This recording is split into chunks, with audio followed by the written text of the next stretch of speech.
Welcome to the Jet Set Hers podcast. I'm Jenny. And I'm Jamie. We discuss travel, adventure, and everyday life. Listen with us and let's go somewhere.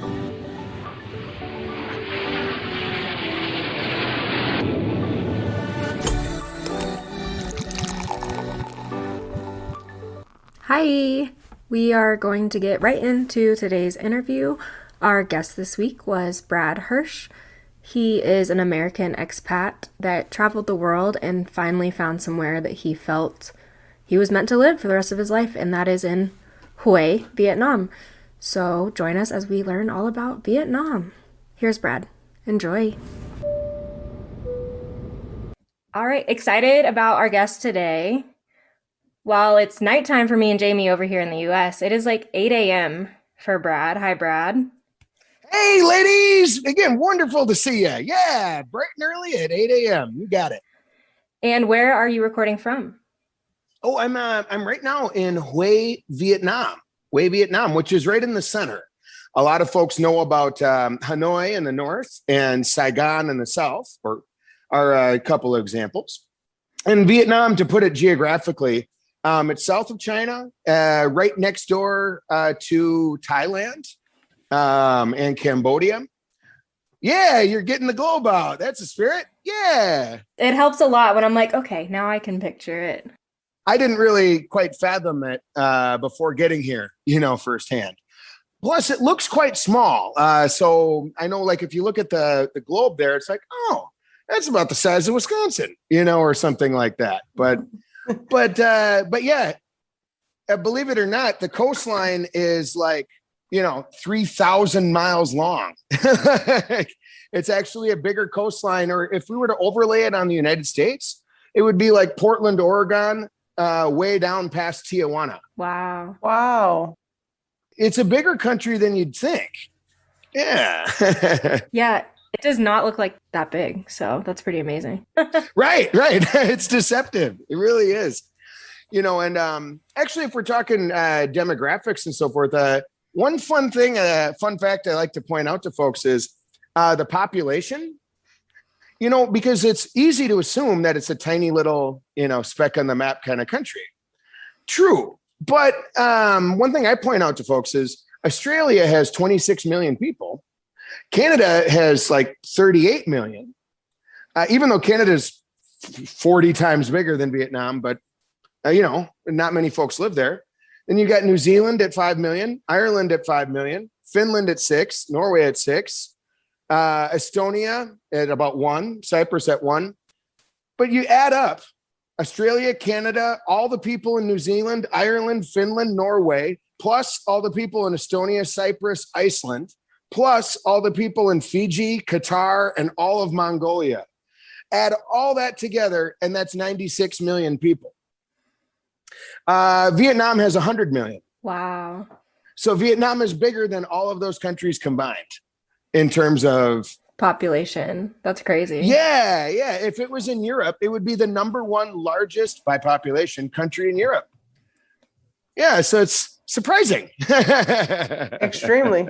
Does it feel extra crowded, like where you live? Oh, no, not at all. I mean, there's certainly, if one were to go to Hanoi or Saigon, you'll certainly find, definitely dense. Right. For sure. For example, the big cities. Yeah, exactly. But outside of that, oh no, this is countryside living. So Hue only has about 300,000 people. Okay. So yeah, it's and they're all spread out too. So yeah, it's a pretty relaxed city, one could say. So you get the best of both worlds. I would definitely say. And likewise, the best of a modern technology and a modern city kind of environment mixed with, that iconic photo of an old farmer with a conical rice hat on the back of a bull. Mm-hmm. Yep. You see that every day too. But he might have a smartphone out and be playing some app games on it in the meantime. It's like, okay, all right. Like Pokemon Go, is that a thing there? Oh yeah. That's all a thing. Well, I tell you, you can get a decent, it might be a tier 3 smartphone, but you can get a decent smartphone for $20. And, I'm going to hit on the price thing quite a bit here, but But gosh, I have a data plan. It's 120 gigabytes of data that I get a month. And that costs $3 a month. I can afford that, Exactly. Yeah. So once I found that out, I'm like, oh, could I just prepay you for the next 2 years? And they're like, yeah, sure. And I'm like, and then you don't have to worry about it. Done. Yeah, exactly. So, nice. Yep, exactly. So it's roughly, let's say $40 a year for basically infinite data. And so anyway, there's some things like that. When I mentioned it's a modern country, I'm like, yeah, they have more cell phones and more technology than we do in America. It's more available. Yeah. Right. And people that have never been don't even realize. They picture something completely different. So very good to share. That's just it. In fact, every time when I was back in America, telling folks like, yeah, I'm going to go back to Vietnam, or I'm going to move to Vietnam or something like that, their first questions are like, well, are you in the military service? And I'm like, no, the war's over. I feel like that one's been over for a while, but could be mistaken. You bet. You would think, but that's the first thing they bring up, or there's a lot of whys. You're going to move into the jungle? It's like, yeah. So anyway, it's interesting comparing the images or the preconceived notions that folks have about what Vietnam is. And a lot of those are still sort of correct, but yeah, again, it is very modern and more so than America in a lot of ways. So yeah, as far as beer goes, that's one thing. Do you ladies happen to have a beer? We do. Oh, I wasn't sure it being 8 a.m., but I see that beer, so I have to know about it. All right. So yeah, Jamie, what are you drinking? I have a local IPA, actually, Old Nation, but I'm kicking it easy tonight, 7.8%. Not too hazy. Ooh. I like how that's easy to us nowadays. I've heard you, you ladies having some 9-10%ers in there, huh? Mm-hmm. Yep, kicking it easy. So. Oh, wonderful. 70 plus. My dad was really cute the other day. Because he's coming to visit me soon, and he wants to go to all the breweries that I always go to, and he was like, "I drink 5.9% now," and I was like, "That's nothing." It was so cute. It's like, nice, Dad. 5.9. Sure. Well, how about you, though, Jenny? What are you drinking? So I'm not drinking a beer. Surprise, surprise. I am drinking, it's a spiked snow melt. It's by a local brewery upslope, but it's like a spiked seltzer, but they make it at the brewery. But it's a passion fruit mango, and it's actually delicious and perfect for summer. Snow melt. So I'm happy to start trying some local seltzers, not just Truly and White Claw and the basics. Every country I go to, I like to try their beers. But actually, interestingly enough, this is a beer, Huda, definitely my favorite in the world. But it's actually a portmanteau of the city of Hue, H-U, and then Denmark, Huda. It's actually a Danish brewery, Carlsberg, ended up coming here to Vietnam. And they brought all the equipment and brought all the yeast, all the experts, all of the brewers and everything, and ultimately set up a large-scale brewery here that's, of course, majority Vietnamese owned and ran. And in this area, Huda is far and away the number one beer by a huge long shot. And it's old classic 450 mil brown bottles and, the returnables and so forth. It's just amazing. What style beer is it comparable to? Yeah, I would say it's very similar to your classic Budweiser. Okay. In a lot of ways. Or very similar to more like a Heineken, I mean, it is a mass production as opposed to a microbrew, but definitely light, your classic pale ale. Not too dark, not heavy. Right. Well, it's a drink all day kind of beer, and let alone in the morning here. For it being 8 a.m. and you joining us, I'm glad it's going to be an easy one. An easy drinker. Not too hard on you. So, yeah. You bet. Well, and here's a few of the mind blows, though. When it comes to, let's say, beer in Vietnam here, it is extremely cheap. For example, this bottle right here is, it's 8,000 dong, which sounds like a lot. We're all in the thousands and millions out here, by the way, but 8,000 dong, but that busts down to about 30 cents. Okay. And actually, it's the same price if you buy it at the store, 30 cents a pop, or at a restaurant. Oh, yeah, it might be 35 cents. Right. Yeah, at a sit-down restaurant with full service. And so it's, a lot of people do become alcoholics when they move to Asia. I was going to say that's dangerous. Yeah. What's another one? Well, cigarettes are the same price. So a lot of people, I was never a smoker in America and never a heavy drinker, really. But when I moved to Vietnam, cigarettes are the same price, 30 cents a pack. So it's really guilt-free. I mean, you could sit there for an afternoon, and if you spent $4, you went nuts that day, ladies. You probably bought drinks for everyone at the bar. Right. So, yeah, in that sense, it can be dangerous. Yes, it can be dangerous to get a little out of control sometimes. But it's hard to find a good beer here for less than $4. So Definitely. right. that's just it. I thought I drank less in America because I have better self-control. No, It's the money. it's just more expensive. I can see that. There's, again, a lot of interesting things there. One other difference that I thought was rather noteworthy is that they serve beer, or they keep beer warm. They only cool it down at the last step, meaning they don't have refrigerated trucks. They don't have refrigerated units at the bars or restaurants. Nope, it's all just in the rack, sitting right there, room temperature. But yeah, you add ice to your glass and cool it down right before you drink it, which is sacrilege, to some folks. I'm not against that because I like a cold drink and I feel like that would chill it really well. So I don't mind that. Yeah, and it waters it down quite nicely to the point where you get hydrated too, There you go. if you want to look at it that way. So it's okay if you have a ton. Yeah, I wouldn't mind that. Yeah. And along the way too. Yeah, I mean, no hangovers. I haven't had a hangover yet since I've been here in years. There's a lot of convenience too, because in Vietnam here, when I go to a restaurant, for example, oh yeah, they bring over an entire case, like a big box of 20 clang. And then they've got buckets of ice. And yeah, they just count the empties. So you could sit there all day and help yourself all day at whatever pace. And the waiter or waitress doesn't need to check up on you or come by and refresh you or anything like that. So the total amount of calories burned, handing you a beer back and forth, pulling it out of the fridge. Oh, you got to finish it before it gets warm. And all of those dynamics are gone. Right. Yeah. So it's, again, a lot more convenient, in my opinion. A lot of folks, including me, have switched over to iced beer. The benefits are amazing. I'll have to try it one day. Is that what's in your cup right now? Is the ice and the beer? Oh, yeah, absolutely. Nice. Nice. It's been working great. Very nice. Mm-hmm.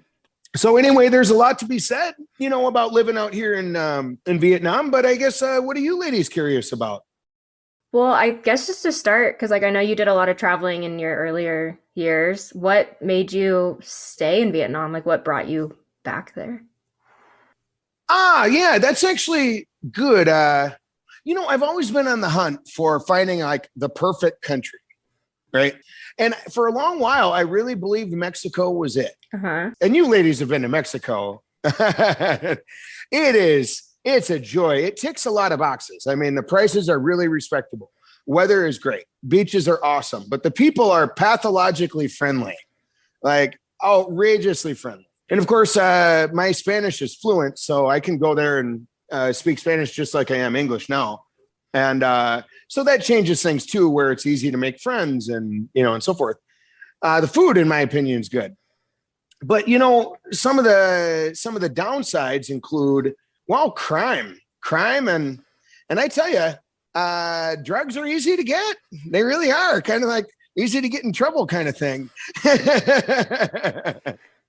It's mostly positive, but there's a couple of negatives, I guess. But along the way, I wanted to, after learning Spanish and going to Mexico, 20 times or something, I wanted to try something new. So learned some Mandarin Chinese and moved to Taiwan. Wow.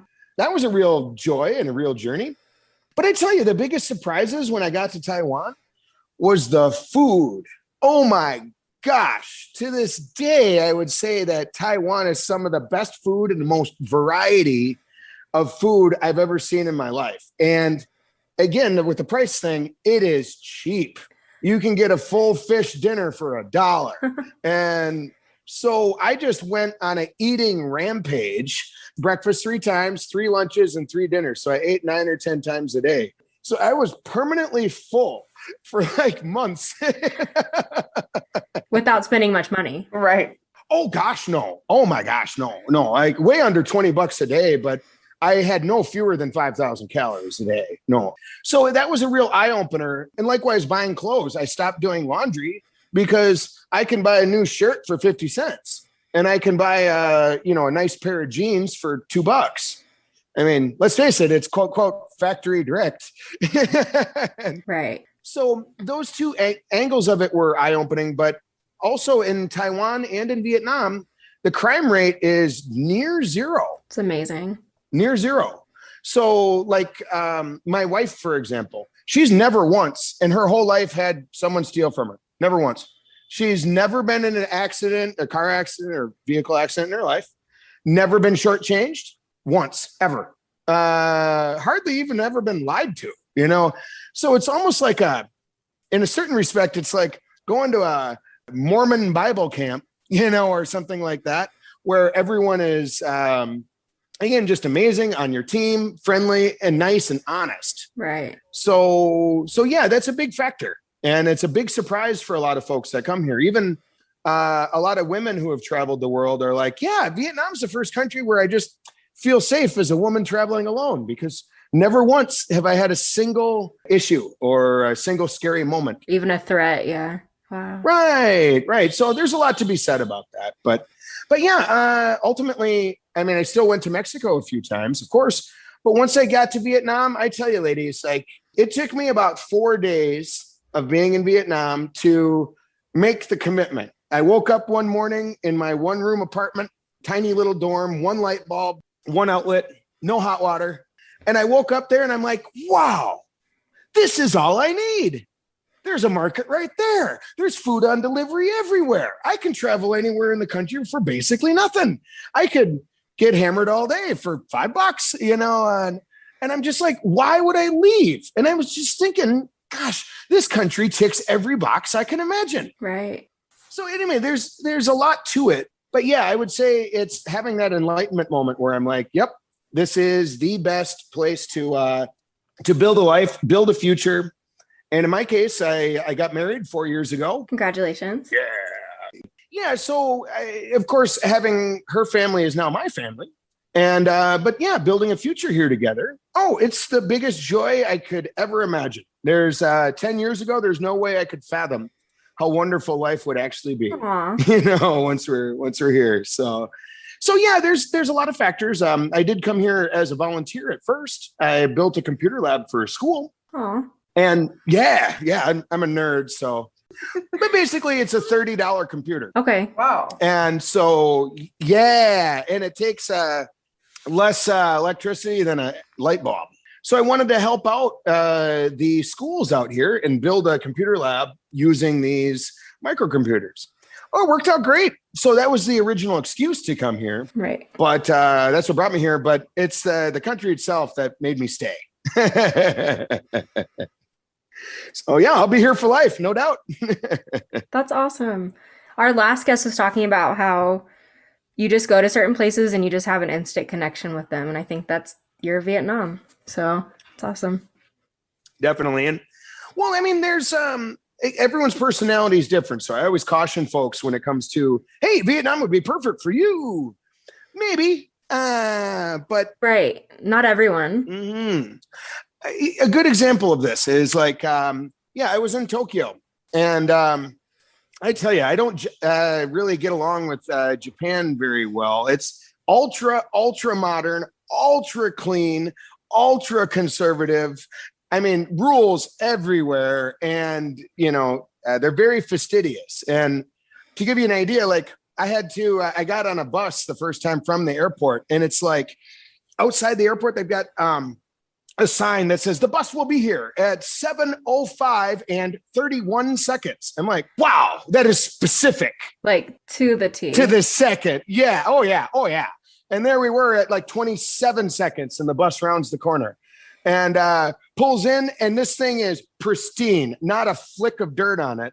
And the man comes out in white gloves in a full tuxedo, comes out, stands, kicks his feet together and bows, stands up. And then everyone orderly like files onto the bus, which is kneeling, and then gets in. And again, not a piece of lint on this man's shoulder. Like, this is Japan for you, you know? And of course, I'm a friendly guy, so I just like, Domo, arigato, yeah, watashi wa baru desu. You know, that went over like a turd in a punch bowl. Japanese people don't talk. Nope, it's 20 people in the bus, 20 sets of eyes down on 20 phones. Nobody says anything to anybody. That's the Japanese way. I'm like, right. All right, I got to get out of here. Yeah. Whereas that might be somebody else's dream destination. Yeah. Sure. If you like clean bathrooms and a clean environment and you like orderly people, absolutely. And I've one of my podcast guests actually built a life in Japan and loves every shred of it. Right. Great. Yeah, everybody's different. So kind of sticking to Hue, how does that compare to the rest of Vietnam, since that's where you're located? Well, we could say that all of Vietnam is tropical, certainly. You know, in fact, longitude, latitude, I would say that it's very similar to Acapulco, Mexico, if that rings any bells, you know. In fact, yeah, Jenny, looking at the globe there, you could probably trace it all the way around and see for yourself. So I would say that the weather is amazing, but Hue City here is a little more traditional. In fact, it's got it was the former capital, so it's got a huge castle in the center of it, complete with like moats. I love castles. Oh, yeah. Oh, yeah. So it's not a tall castle. It's not a European castle. It's flat, more or less one level.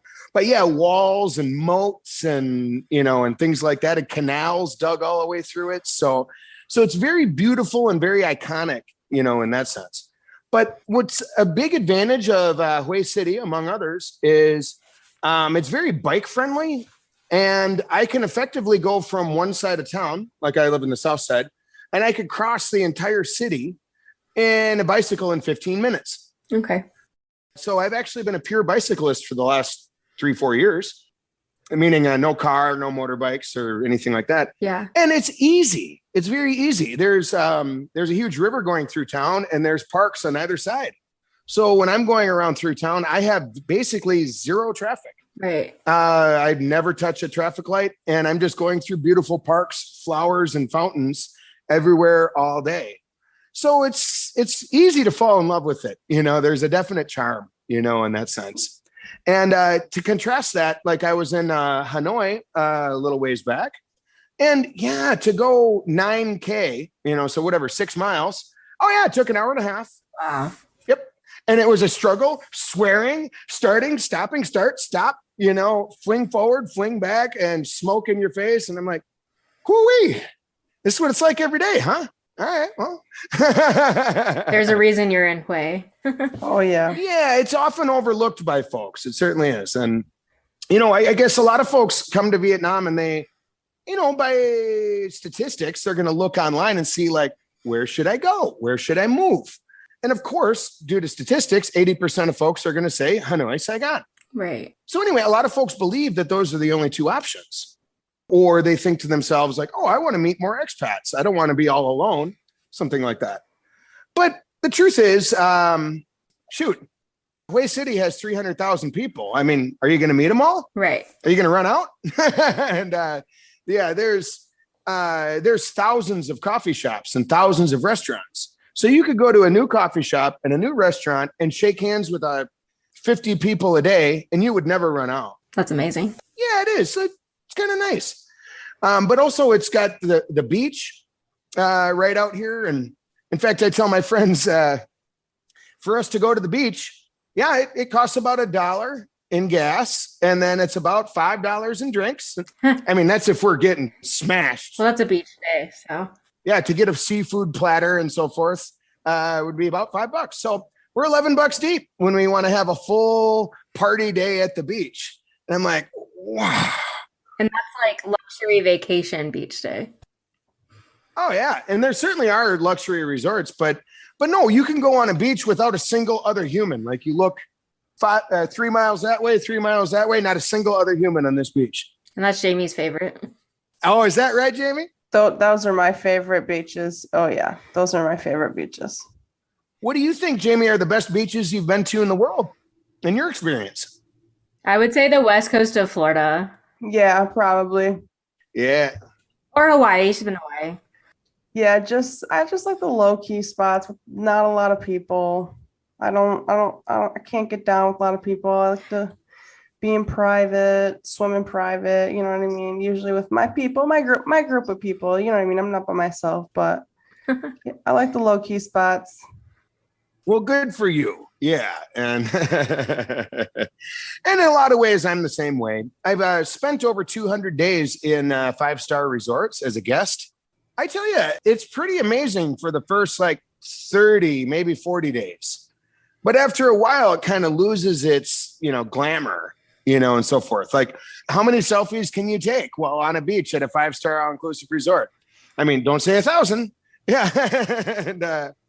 But anyway, it's really fun, but that definitely has its limits. And so, yeah, these days, Jamie, I'm a lot more like you.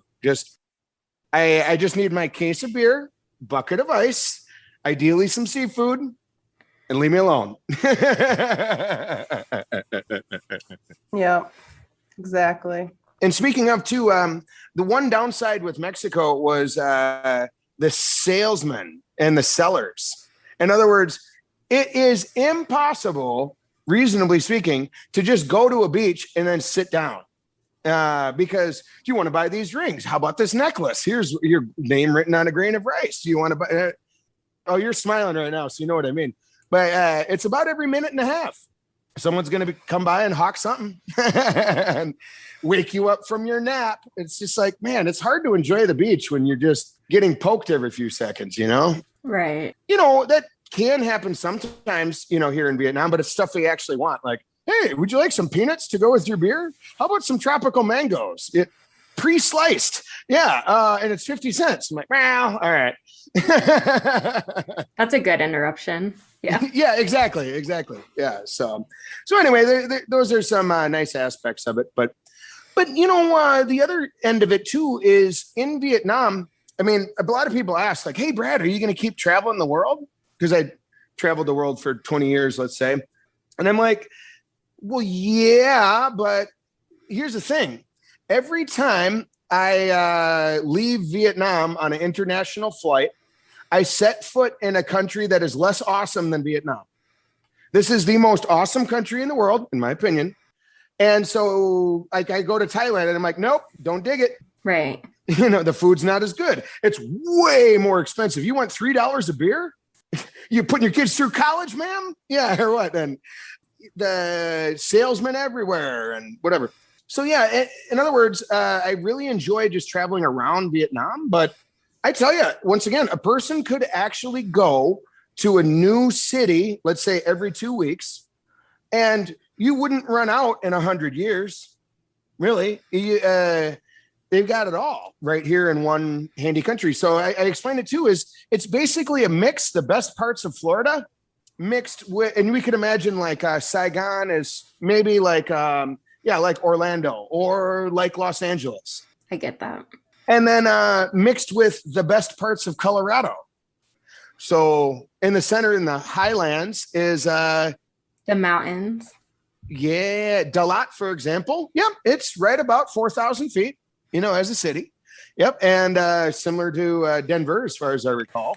Yep. I was gonna say I'm a little bit higher than that right now where I am. So yeah, it's got the mountains. So for folks that enjoy the mountain life, it doesn't have skiing, but enjoys them. Go figure. Mountains and waterfalls and that kind of thing. Oh yeah, you're set. But a lot of folks enjoy the let's say the caves. The largest cave on Earth. The largest cave on Earth is in Vietnam. I didn't know that. I didn't either. Yeah.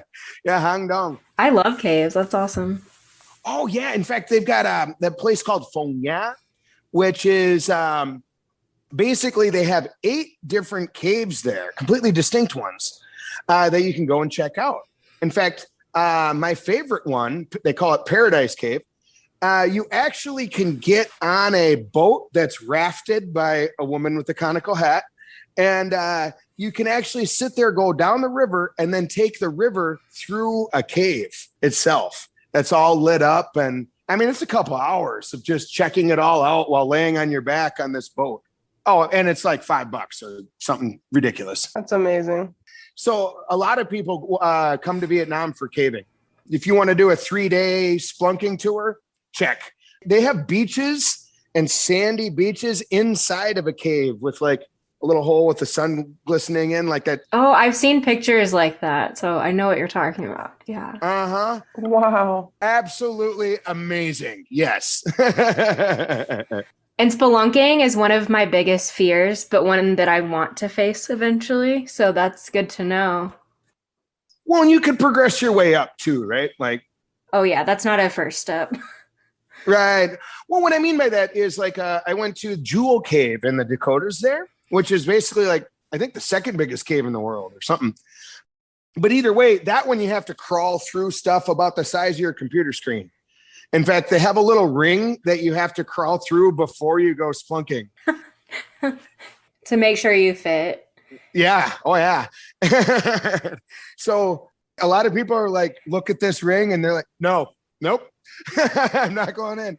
So, I mean, that's one end of the gamut, right? But on the other end of the gamut is no tight spaces, easy caves. You're effectively just walking just like you're hiking, but you happen to be hiking in a cave.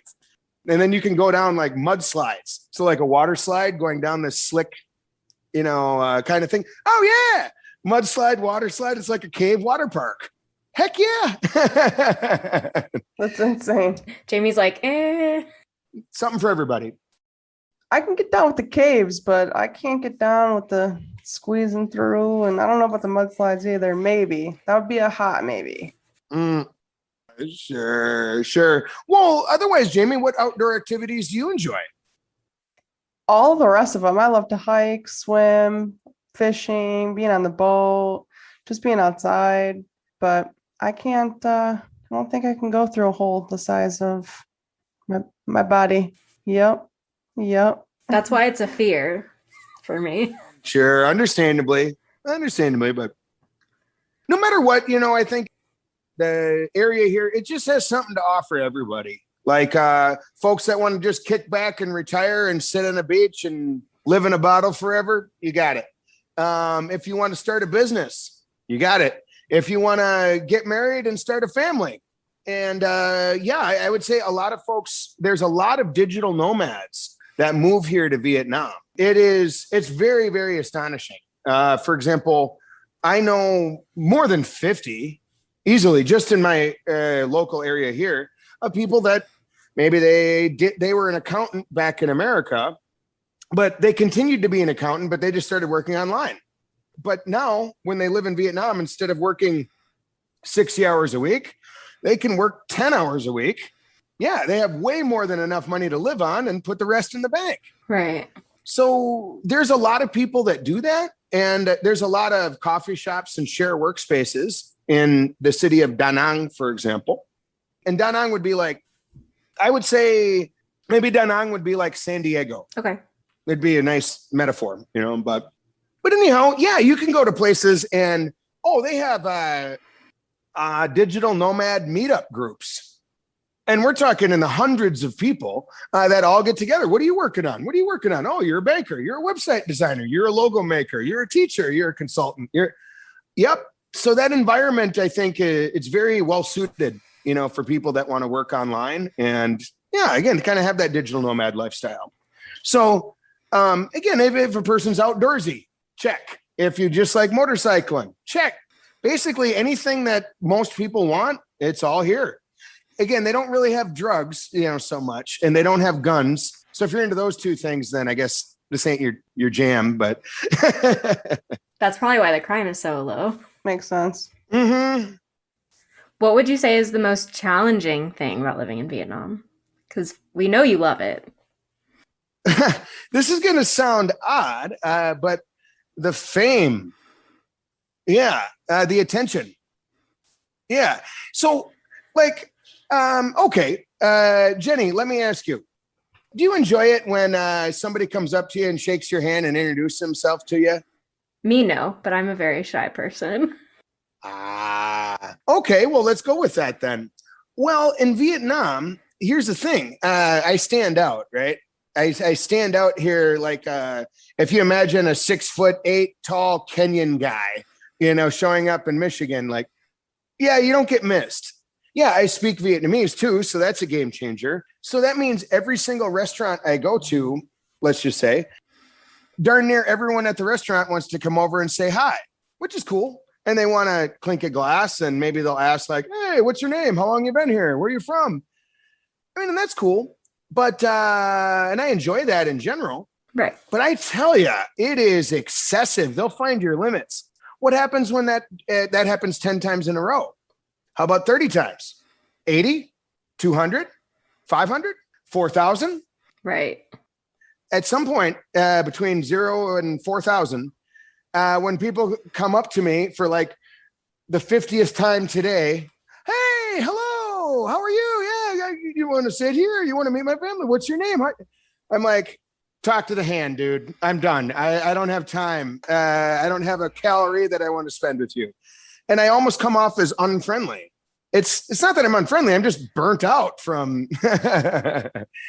Right. And they're all just trying to be friendly, but it's just over and over and over. Yeah, that's right. So there's a lot of people who are, like you said, a little more shy and standoffish. When they come here, they're like, no, these Vietnamese people are aggressive. It's like, well, yeah. But in a friendly way. Right. Yeah, exactly. I mean, so yeah, I had to warn my parents because they came here multiple times, 6, 7 times, including for my wedding. But I had to warn my parents, like, okay, mom, dad, everyone you meet is going to tell you that you're beautiful or tell you that you're handsome. Okay, you probably hear that every now and then, but you're going to hear that like 50 times a day. So just get ready. And everyone's going to want to take pictures with you, probably 50 times a day. Just take it as a compliment and have a nice smile. Take a picture, and then they're going to compliment you, and then shake hands and enthusiastically give their love and move on. But be mentally prepared for that. Were they prepared enough? Yes. And in an interesting way, we could say, like, in a certain respect, I'm more or less the parent. In other words, they come here, they don't know how to eat, what to say. Well, speaking Vietnamese for that matter. Right. And yeah, let alone the culture things. And yeah, these nuances, like, yeah, you're going to get inundated. So in a lot of ways, I'm the guide and I'm the parent and I'm teaching them how to, have a lifestyle and how to travel out here. So that was an interesting role reversal, one could say.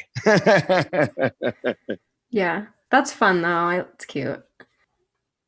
How is the weather? Really does depend on the place, but I would say hot. I mean, let's start there. If I were to use Fahrenheit and freedom units, yeah, I would say, I mean, all year it's hovers around 80, so it's again, real similar to San Diego. But in the winter, like let's say December, it rains like December, it rains 29 out of 30 days. Wow. It rains like you wouldn't believe. So every year, all of us here, we play that Forrest Gump scene, where he's like, Vietnam, one day it started raining. It didn't quit for 4 months. Yep. I love that movie. I love that movie as well. Oh, there's so many iconic moments. But so yeah, every year there's flooding, so you got to love rain. That's for sure. And I've made good friends with it. So yeah, otherwise it's never cold, obviously. So you could actually live here with, in our case, we have no air conditioning. We have no heating. We just have fans and that's it. And we can get by totally kosher for the whole year. So that's pretty cool. Yeah. Now, there is one thing I do have to mention. I ran a marathon out here. By now, it'd be like 5 years ago or so. Yeah, and there's that thing of heat index, which basically is the feels like temperature. And I didn't really know what that was until I came here. But basically, when you have, let's say you start off at 100, but it's like 80% humidity, 90% humidity, and 0 wind. That means you start sweating, but the sweat doesn't evaporate. You just sweat and stay wet, but you don't get any cooler. So your whole body just starts pumping out sweat like you just have never felt in your life. And then you're trying to run a marathon in that? Hoo-wee. Dehydration. That's just it. Yeah. Training for this, I had to drink like basically a liter of water every 10 minutes to put it in perspective. So, wow. Just to keep your body full. Yeah. Yeah. And if you drink water only with no salt or whatever, you die. Yeah. Like literally, if you get overhydrated. You literally, if you drink water only for an entire day or a whole weekend, you will die. Wow. Yeah. So that's why you have the salty foods, though. You know, who would drink water all day? That's dumb. Throw in some beers, you're fine. Throw in some salt, you're fine. Yeah. Right. It's for your health. You have to. Things like sugarcane is a big thing. Like they have the sticks of sugarcane, which look like bamboo, but effectively they've got these sugarcane little presses. So they squeeze the sugarcane itself to make the juice. So fresh squeezed sugarcane juice, oh man, and that's like 15 cents or something like that. You know, it's like 1950s lemonade stand prices. Yeah. And, right. but I like making a shandy. So I'll get a couple beers and a couple of sugar canes and I'll mix them together for like a sugarcane beer shandy. Oh, it's amazing. It's amazing. So yeah, if you follow what the people here do, you know, rest in the afternoons and stay in the shade and drink sugarcane juice and basically, yeah, do what people do here and wear those conical hats. Mm-hmm. You're laughing. Yeah, you can survive quite well. So there's definitely no fat dogs or fat people here. I think they died. Or they just lost all the weight, sweated it out. That happens too. That's just it. A lot of folks come here to get healthier and lose weight. In fact, yeah, because the food is so healthy and because of the sweating and because of the, you know, more active lifestyle, a lot of folks go from obese to normal in the course of just a year. Right. Without even going to the gym, just the course of your normal life. Just the daily routine. Mm-hmm. Yeah. Yeah. Part of it is in America, there's like, you know, if you go into a gas station, for example, in the middle of the night, they don't have much for food. They have candy and they have a couple of snacks. And then they have soda. A lot of gas stations don't even have water, for crying out loud. Right. So in contrast, when you're going around in Vietnam here, oh no, it's sugarcane juice and noodles and duck and, you know, effectively and vegetables and healthy foods everywhere. And there is no junk food reasonably available without looking. So in that sense, you basically you drop all the junk food and just go to proper, delicious, top of the line, best food in the world. And some beer.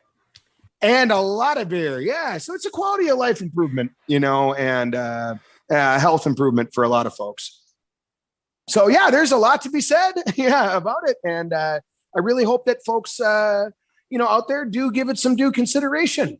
If they are in their world travels, a lot of Americans, including me, didn't consider Southeast Asia as a place to go and see. But once you're here and meet a few of the people that have been here, I think you really get the charming aspects of it, you know, and really see the beauty of it all. I love how enthusiastic you are about it. Especially because like it's like the end of the day for us. So I think we're starting to wind down and it's sunny morning for you. I see the sunshine. Oh, this is where the door's closed and the shades. Right. When someone coming to Vietnam, just say for vacation, what would you say are like the must sees and do's? Well, there's already a lot of top 5 and top 10 lists, you know, here. Mm-hmm. So that's really easy to find, you know, for example, the Cu Chi tunnels, you know, where the Viet Cong dug underground and made those are terrific things to see. But I would caution folks and point out, like, you know, the top 10 lists are just that. Mm-hmm. They're the top 10 out of 10,000 possible things to do. So do you want to have a vacation that matches exactly thousands of people who went in front of you? In other words, you copy and paste their itinerary. Cool. That's actually, there's some great aspects to it. For example, there's hostels everywhere. The restaurants will speak English for you, and there's a bit of a roadmap on where to go and that kind of thing. That's cool. But there's other folks that don't want to do any of the top 10 and want to strike out on their own and buy a motorcycle and just go cruising. That's a little more involved, and you got to pay attention a heck of a lot more, but actually in a lot of ways is more joyful. So I've really done both, but I guess it really comes down to a person choosing for themselves what kind of trip that they'd like to have. There's a lot of people for whom, just show up in Saigon and get a guide. And the most expensive guide you'll find is like $100 a day, but that's all inclusive. He'll cover food and drinks and driving and maintenance, and he does everything. So you figure whatever, $1,500, for example, for 2 weeks of having a guide. That is the ideal way to go about it, an ideal way to see it. If there's folks that want to see war memorials, want to go to Hamburger Hill, want to see the Ho Chi Minh Museum and things like that, sure. There's a lot of former Vietnam vets that want to go to sites of battles that they were actually in 50 years ago. Right. But then, again, you get on the total other end of the gamut. You get people who are just here to party. That's cool. So it's got a little bit of a something for everybody. So in fact, one of the things I do is I offer consulting, and people will give me a call before their trip, before showing up here. And they'll just ask me, like, what should I do? Or maybe they'll have more involved questions. I want to move to Vietnam. How do I get a bank account? Where do I live? How do I find this and that? So it's really fun to be able to consult and help out folks in those cases. But again, after years of being a consultant, I can tell you, by golly, everybody's different, man. Again, just different goals and different ways to win the game. And that's one of the other questions we normally follow up with. Do you have a favorite hidden gem? Let's say in way, even. Now, again, I'm a people person, right? So I'm like extrovert to the nth degree. But so to wit, yes, there is a canal here in Vietnam, or in Hue City. And it's basically restaurant after restaurant all in a row. Anyway, I find it to be a real joy because, that's like 60 restaurants in a row. And I tell you, I bring a lot of my friends. The game is show up with zero money. Yeah, zero, nothing. And all you got to do is walk along these 60 restaurants. And then inevitably, usually it only takes 3 or 4, someone's going to invite you to sit down. Check it out. Yeah. And then you can make friends all night, 7 days a week. So every time I bring folks out on an adventure like this, and let's say they learn Vietnamese, like just how to say cheers, how to say hello, that kind of thing. Every single time I brought folks out on this little adventure, they've always said, boom, number one highlight of the entire country. No questions asked. This was the funnest night we've ever had. And so, I would say it's hidden. There's not a single Instagram picture of it. There's not a single suggestion or guide anywhere that will point it out or drop a pin for you or anything like that. But as far as I'm concerned, I think that's the number one biggest joy is witnessing and being part of the friendliness of people. And right. And for that matter, getting smashed too. Why not? The bonus. I mean, to be real, I don't like getting smashed, of course. But I enjoy having some beers and making friends and that kind of thing. So I would say that if we really want to say hidden gem, I would say that experience of, in Vietnamese, they call it nhau, kind of like N-O-W now, but with a Y in there, nhau. So to go nhau is the funnest experience, that you can have in Vietnam. And the best part is that can be done in pretty much any city in the country. So you don't have to cross the country to go to these mountains in order to see such and such view. You can do this anywhere, any day, 7 days a week, wherever you're at. So again, I find that to be the number one joy, not only for me personally, but everyone that I've ever brought on that as well. Same thing. I would say that's a hidden gem. I agree. Definitely is a hidden gem. Because that's an experience you'll take with you. So. Exactly. And I tell folks like, hey, you want to make 200 new friends? Move to Vietnam. If you follow that strategy and go nhau, oh man, if it's Monday, by the time Saturday comes around, you'll have 200 new Facebook friends. Easy. So yeah, again, it's easy to be excited when it comes to such a overtly friendly environment. I love that. And of course, the language sounds crazy. When I first heard it, I'm like, it sounds like Martian. I mean, it sounds really weird. So, I mean, certainly different than Spanish or whatever. And so a lot of people, I think, get intimidated by that. But in reality, it's actually a very easy and straightforward and caveman simple, kind of language. I want go. You want go? No. You go, you stay go. We go eat. We go eat now. It sounds like that. And yeah, it's very, very simple and very joyful. And once a person learns the top 10 words, like, again, cheers, or hello, or what is cheers? It's like why? Oh, yo. Okay. Yo. Love that. Yeah, that's it. Yeah. Actually, right here, this will be easy. The number 3 is spelled B-A. Ba. Ba. Easy enough. And then the number 2 is they put up 2 fingers. Hi. So yeah, that's it. So yes, as a matter of fact, when people say hello to each other in Vietnamese, you could say hi, or you hold up 2 fingers. And the number 2 is hi. Yeah. And then 1 is mot. So mot, hi, ba, yo. 1, 2, 3. Cheers. Yeah, you got it. That's, if you know that only and nothing else, you're laughing. You'll have 100 friends in no 10. Right. One angle that I could say too is, and I think that this bears emphasis. Yeah, having a simpler life. What I mean by that is I didn't realize how complex my life was in America until I came here. A lot of people have 0 debt. Here we are, my wife and I, we have no debt. We have no bills. We receive no mail. We have no credit cards. We don't have a heater, no washer dryer. We don't even have a microwave. It's kind of weird almost to live with next to nothing. And a lot of people, including me and a lot of my friends living here, everything we own could fit in 1 car. So a lot of people, we just don't accumulate stuff because you don't need it. So yeah, if you were to sit here on a street corner and just meet expats all day, you're going to hear this same chorus over and over and over and over. My life was complicated. My life was stressful. I had too much stuff. I was floundering. I didn't know what to do next. Then I moved to Vietnam, got rid of everything. And now I work 20 hours a week and do what I want to do. And now I was reborn. You're going to hear that over and over. And I think that really bears emphasis. And I real quick, I say to people like, if you look at 10 houses in America, like in suburbia, for example, what's their net worth? Well, 1 house is probably negative 200,000, really? Like with their mortgage.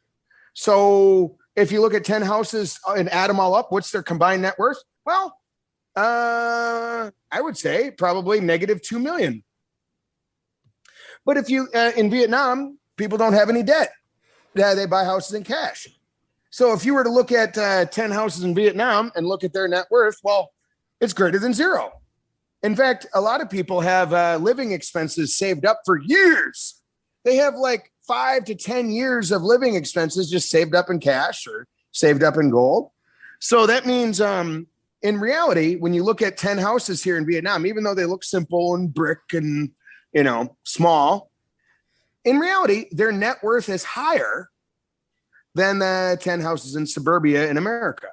It's a little counterintuitive to acknowledge that, but it's true.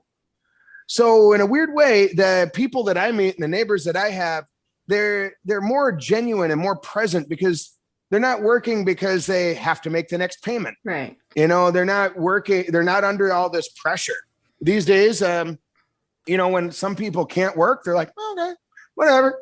All right. Well, you can sit back and chill. I mean, if you don't work for a year, your lifestyle doesn't really change.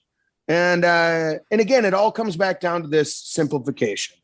So yeah, for folks that want to change their life, I would say a major ingredient in that let's say world traveling, a major ingredient in that is simplifying your life down to the absolute minimum, what you have there in America or your home country. And when you're traveling, just go down to just one bag and just realize, 90% of the stuff in your life you don't need.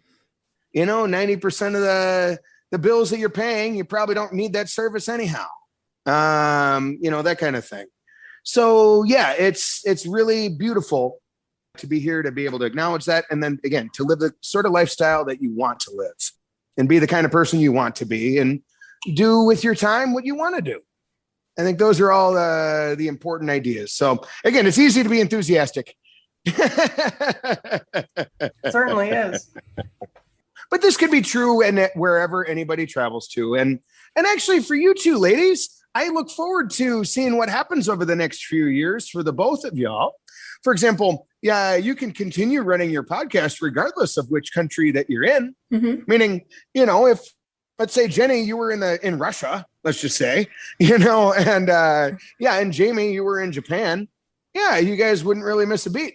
Yeah, it's very true. So I think that's a beautiful angle of our future lifestyle. The 21st century here, as we embark on the rest of the 21st century, it's going to be the century of, digital nomadicism, mm-hmm. And location independence. And again, I really feel like Asia here and Vietnam in particular is an ideal spot for that. So yeah, hopefully so. But most importantly, I hope that people's quality of life continues to go up, Well, and thank you for everything you've said today, because I'll admit Vietnam was not on my top list, but now I have to go there. At least look into it a bit. Yeah. Oh, yeah. Definitely adding that to the list. And if we make it there, we have to have a beer with you. So. Oh my gosh, we'll have a case. Yeah. Some ice beer. Not a bad idea to come and, let's say for 3-4 months, because once you're in Vietnam, you're on a launch pad. In other words, you could go to Singapore in an hour flight. Mm-hmm. You can fly round trip to Hong Kong or Macau. Yeah, one of my buddies did it for $12 round trip. Wow. Yeah, you can go to the Philippines for $200. Yeah, and so you're already in Asia, so shoot, you could dance out here for life. Right. You definitely sold it. Well, good stuff, ladies. Well, I sincerely appreciate your time as well and being a guest on your podcast here. And shoot, I'll continue to listen to your future episodes. They're a joy for me, for sure. Yeah, thanks. And we'll have you on again in the future. Oh, thank you. I'd be delighted. Yeah. I mean, there's a whole bunch of different angles of traveling like that we could talk about, including, how to pack, how to move, how to get along, how to adapt to a new country and language. And yeah, there's all kinds of magic there if that would be of interest to you and your listeners. Yeah. Yeah. Well, Jamie, enjoy the rest of your night, girl. Thanks for staying up for me. Of course. But yeah, again, thank you so much, Brad. This is fun. Yep. My pleasure. Jamie, Jenny, I hope you ladies have a terrific week, and we'll see you next time, huh? Yo, cheers. Thanks, Brad. Welcome back. Pretty cool, right? Shout out again to Brad Hirsch for coming on the show. You guys follow his YouTube channel, Brad Hirsch. Basically just type in. A lot of cool stuff on there. Make sure to follow us on our socials, Facebook, Jet Set Hers Pod, Instagram, Jet Set Hers Pod. Hit us up. Send us a Gmail, jetsethers@gmail.com. Thanks for listening, guys. We hope you had fun. See you next time. Bye.